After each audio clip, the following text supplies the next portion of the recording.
Welcome to the Salmon Runs YouTube. Enjoy the video. You start by picking the right output based on your gear.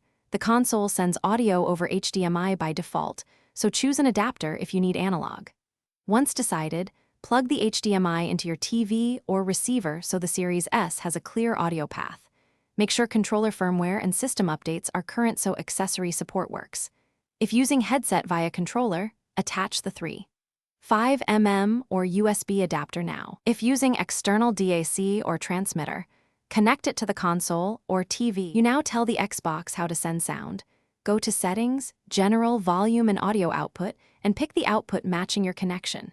Choose stereo uncompressed for direct TV/monitor input or bitstream for surround receivers.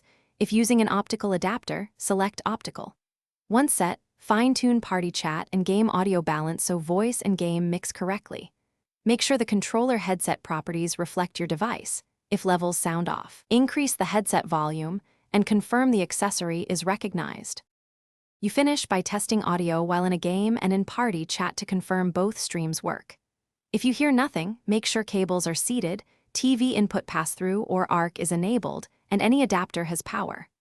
Once done, try unplugging and replugging the controller or transmitter. Toggle the audio format between stereo and bitstream, then restart the console. These steps reinitialize connections.